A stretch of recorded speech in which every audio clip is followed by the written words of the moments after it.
La mañana del martes, 15 de octubre amaneció gris sobre la Ciudad de México. Las nubes bajas cubrían el cielo como una manta pesada, amenazando con lluvia. En el tercer piso de un edificio antiguo de la colonia Roma, don Roberto Méndez despertó a las 6 de la mañana, como todos los días desde hace 52 años. 79 años pesan, especialmente cuando te levantas solo, sin la voz suave que solía preguntarte si dormiste bien, sin las manos que acomodaban las almohadas. 3 años y 4 meses y María, y todavía no podía acostumbrarse a la ausencia. Se preparó café en la cafetera italiana que ella le regaló en su aniversario número 30. El sonido burbujeante era el único que rompía el silencio absoluto del apartamento. Se sentó en la mesa de la cocina, con la silla de María vacía frente a él, como siempre. «Buenos días, mi amor», susurró hacia la silla vacía. El silencio le respondió. Sus hijos llamaban. Claro. Rodrigo desde Monterrey los domingos. Conversaciones de 15 minutos donde don Roberto mentía diciendo que estaba bien. Patricia desde Guadalajara cuando podía, apresurada entre turnos en el hospital. Nunca les contaba sobre las noches despertándose a las 3 de la madrugada, caminando por el apartamento vacío como un fantasma. No les hablaba del peso en el pecho cada vez que las horas pasaban sin que nadie pronunciara su nombre. Esa mañana, después de fingir leer el periódico durante 2 horas, don Roberto decidió limpiar el apartamento. Algo para llenar las horas interminables. Barrer, trapear, limpiar los vidrios de las ventanas. Arrastró una silla hacia la ventana de la sala para alcanzar la parte superior del vidrio. Se subió con cuidado, sosteniéndose del marco. Comenzó a limpiar, estirándose para alcanzar las esquinas superiores. Su espalda protestaba, pero él ignoraba el dolor. Necesitaba sentir que todavía servía para algo. Entonces sucedió. La silla se tambaleó. Don Roberto había puesto más peso en un lado sin darse cuenta. Intentó agarrarse del marco de la ventana, pero su mano resbaló por el vidrio mojado. El mundo se inclinó bruscamente. Cayó. El impacto fue brutal. Golpeó el piso con su cadera derecha, y un dolor cegador explotó en todo su cuerpo. Su cabeza rebotó contra el suelo de madera con un golpe seco. Por un momento, todo se volvió blanco. Cuando recuperó la conciencia, estaba tendido en el suelo, incapaz de moverse. El dolor en su cadera era insoportable. Intentó levantarse, pero su cuerpo no respondía. El pánico comenzó a apoderarse de él. El teléfono estaba sobre la mesa del comedor, a 3 metros de distancia. Podría igual estar en otro planeta. «Por favor», susurró hacia el techo. «Por favor, que alguien venga». Los minutos pasaron con una lentitud tortuosa. Don Roberto yacía en el piso, respirando con dificultad, tratando de no entrar en pánico. Su mente comenzó a divagar. Pensó en María. Si ella estuviera viva, nada de esto habría pasado. Pensó en sus hijos. ¿Llorarían cuando encontraran su cuerpo? ¿Se sentirían culpables por haberlo dejado solo? Pasó media hora. Tal vez más. Don Roberto perdió la noción del tiempo. El dolor se había convertido en un latido constante y enfermizo. Sentía náuseas. Su visión se nublaba ocasionalmente. Y entonces, escuchó algo. Un golpe en la puerta. ¿Don Roberto? Era una voz femenina, suave. Lucía, una mujer que acababa de mudarse al apartamento de al lado el día anterior. «Don Roberto, ¿está usted bien?». Él trató de responder, pero su voz salió como un graznido. Tosió, juntó todas sus fuerzas y gritó. «¡Ayuda! Por favor, ayuda! Don Roberto, ¿puede abrir la puerta?». «No, no puedo moverme. Me caí. Por favor. Espere. Voy a buscar ayuda». 5 minutos después, la puerta se abrió. Lucía entró primero, seguida por don Eugenio del puesto de tacos de la esquina y don Martín, el conserje del edificio con llaves maestras. «¡Ay, Dios mío!», exclamó Lucía al verlo en el suelo. Se arrodilló junto a él inmediatamente. «Don Roberto, ¿qué pasó?». «Me caí, limpiando la ventana. No puedo moverme». «No se mueva, don Roberto», dijo Lucía con voz firme pero amable. «Soy enfermera. Déjeme revisarlo». Sus manos eran gentiles pero seguras mientras palpaba cuidadosamente su cadera, su cabeza. Don Roberto hizo una mueca de dolor cuando ella tocó su costado derecho. «Creo que puede tener la cadera fracturada», dijo Lucía, mirando a los otros 2 hombres. «Necesitamos llamar una ambulancia. Ahora». Don Eugenio ya tenía su celular en la mano, marcando el número de emergencias. «No. No quiero ir al hospital, murmuró don Roberto débilmente. Don Roberto, necesita ir al hospital, dijo Lucía con firmeza, tomando su mano. Yo iré con usted, ¿de acuerdo? No estará solo. Esas palabras, no estará solo, quebraron algo dentro de don Roberto. Las lágrimas rodaron por sus mejillas.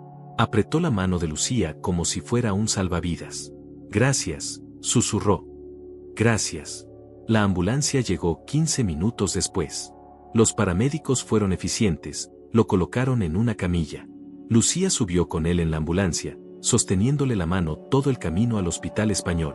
¿Por qué?, preguntó don Roberto con voz débil. ¿Por qué está haciendo esto por mí?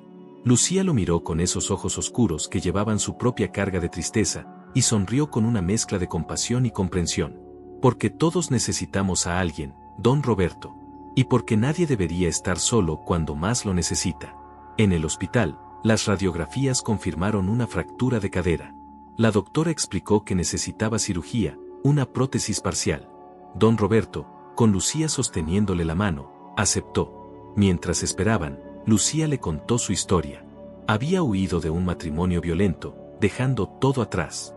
Se había mudado al apartamento de al lado el día anterior, aterrorizada, sintiéndose sola y perdida. Esta mañana, mientras desempacaba, escuché un golpe sordo del otro lado de la pared, dijo. Algo me dijo que fuera a verificar. Y lo encontré a usted. Qué suerte la mía, dijo don Roberto suavemente. No, don Roberto. Qué suerte la mía. Porque cuando lo ayudé, cuando vi que podía hacer una diferencia para alguien, me recordó por qué elegí ser enfermera. Me recordó que todavía tengo propósito. Usted me ayudó tanto como yo lo ayudé a usted. Lucía había llamado a Patricia, su hija, quien llegó pocas horas después desde Guadalajara. Cuando Patricia vio a su padre en la cama de hospital, se le llenaron los ojos de lágrimas. Papá, perdóname. Perdóname por no estar ahí. Perdóname por dejarte solo. Mija, está bien. Estoy bien. No, no está bien. Te dejamos solo, papá. Y mira lo que pasó. Don Roberto miró a su hija y decidió ser completamente honesto por primera vez. Porque no quería ser una carga. Porque ustedes tienen sus propias vidas, sus propios problemas. ¿Cómo podía agregarles mi soledad a todo eso? Papá, tú nunca serías una carga. Eres nuestro padre. Te amamos. Patricia y don Roberto hablaron durante horas. Conversaciones que debieron haber tenido hace años. Ella le contó sobre lo difícil que era su vida, él le contó sobre las noches en vela, sobre los días vacíos, sobre cómo había perdido el deseo de vivir después de que María murió. No quiero que vuelvas a mentirme, papá, dijo Patricia finalmente. Si estás mal, si te sientes solo, si necesitas algo, tienes que decírmelo. Te lo prometo, mija. La cirurgia fui ao dia seguinte. Fui êxito. Los dias seguintes fueron de recuperação, medicamentos y terapia física. Pero lo que más sorprendió a Dom Roberto fueron las visitas constantes. Dom Eugênio com caldo de res, la senhora Lupita deu quarto piso com flores, la família Ramírez completa com dibujos de Los Ninos, Dom Martim com chocolates. Não sabia que era tão popular, bromeou debilmente com Patrícia. Papá, has vivido em esse edifício por 30y dos anos. La gente te conoce, te aprecia. Solo que, nunca los deixaste acercar-se. Essas palavras resonaram profundamente. Durante 3 anos havia estado tão consumido por su dolor que havia construído muros invisíveis. A hora, uma caída acidental havia derribado esos muros. Uma semana después, fui dado de alta.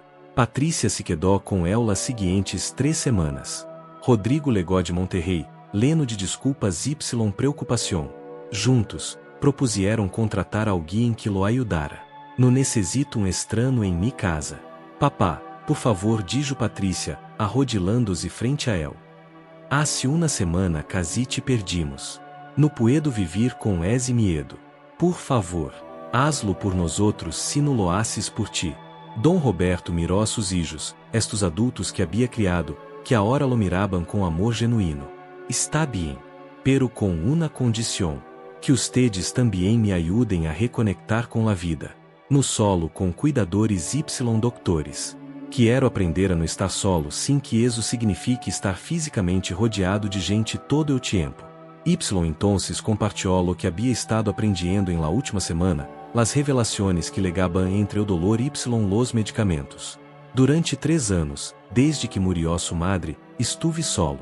Pero aqui está la coisa, la soledade não é sobre estar solo. E eu podia estar em médio de uma calilena de gente y sentir-me completamente solo. La soledade é sobre desconexão. É sobre construir muros y luego sorprender-te de que nadie puede alcançar-te detrás de elos. Dom Roberto mirou hacia la ventana, donde la luz do atardecer pintaba las nubes de naranja y rosa. Quando me caí, quando estuve tirado em piso sem poder mover-me, pensei que iba a morir aí. Solo. Lo mais aterrador não era la muerte em si, sino dar-me conta de que levava 3 anos basicamente muerto em vida. Existiendo, pero no viviendo. A hora? Perguntou Rodrigo suavemente. Que cambió? La gente. Lucia me escuchou cair. Poderia haberlo ignorado. Não me conhecia de nada. Pero vino. Dom Eugênio, la senhora Lupita, todos los vecinos que apareceram em eu hospital, gente que eu considerava estranhos. Pero no lo era. Éramos vecinos, parte de uma comunidade, e eu fui o único que no lo veía. Se recargou em Sucilon, sentindo o peso de sus anos pero também algo nuevo, esperança. La verdade sobre la soledade que nadie te disse, especialmente ao final de tu vida, é que uma eleição. No sempre se siente así. Se siente como algo que te sucede, como uma condição que não puedes controlar. Pero la verdade é que la soledade persiste porque construímos muros y luego culpamos ao mundo de no derribarlos. Eso não é justo, papá dijo Patrícia. Mamá murió. Tienes derecho de estar triste. Por supuesto. Eu duelo é real. Eu dolor é real. Pero há uma diferencia entre duelo y aislamiento autoimpuesto. E o crucé essa linha hace tiempo y ni siquiera me di cuenta. Me convenci de que era uma carga, de que nadie realmente queria lidiar com viejo triste. Entonces dejé de intentar. Que vas a ser diferente, papá? Perguntou Patrícia. Para empezar, vou a conhecer melhor a mis vecinos. Lucia ya me invitou a cenar quando esté recuperado. Dom Eugênio mencionou que juegan dominó los miércoles. La senhora Lupita me invitou ao grupo de jardineria comunitária. Vou a decir que sí a todo. Eso é maravilhoso, dijo Rodrigo, sonriendo. Vou a ser mais honesto com ustedes. Quando me sienta solo, se los vou a decir. Quando necessite hablar, vou a lamar. Quando venga a visitar, vamos a tener conversações reais, no solo verificações de bienestar. Los 3 se quedaram em silêncio por momento, silêncio cômodo leno de compreensão mútua. Sabes que é lo mais irônico? Dijo Dom Roberto finalmente. Tuve que romper-me fisicamente para empezar a sanar emocionalmente. Patrícia riu através de suas lágrimas. Típico de ti, papá. Siempre tienes que hacer las cosas de la maneira mais dramática. Las semanas seguintes fueron de recuperação constante.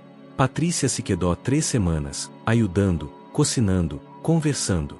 Conversações reais, profundas, sobre Maria, sobre o duelo, sobre o futuro. Lucia venia cada dia después de su turno. A veces solo para tomar café, a veces para ajudar com exercícios, sempre para recordar-lhe que não estava solo.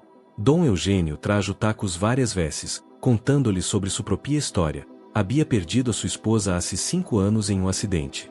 O negócio de tacos havia sido sua salvação. La diferencia entre usted y yo, Dom Roberto le dijo, é que eu tinha me puesto. Tinha clientes, interações diárias. Usted se encerrou. Pero nunca é tarde para abrir essa puerta. Um mês depois de la cirurgia, Dom Roberto podia caminhar com bastão. 2 meses depois, podia subir las escaleras sem ajuda. Havia contratado a Silvia, uma enfermeira que venia 3 vezes por semana. Pero mais que isso, se havia convertido em outra amiga, outra conexão.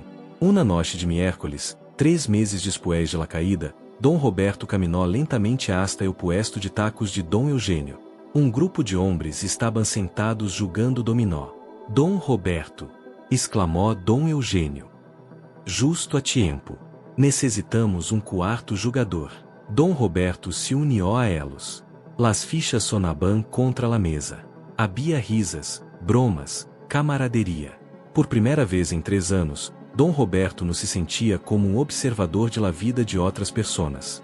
Era um participante. Estava presente. Jugaram hasta la medianoche. Dom Roberto ganó la maioria de las partidas, para diversión y frustración del grupo. Hubo comida, historias, risas genuínas. Quando caminhou de regresso a seu edifício, cojeando ligeiramente pero com o coração mais ligeiro de lo que havia estado em anos, Dom Roberto se deu conta de algo fundamental. La soledade não se havia ido. Provavelmente nunca se iria completamente.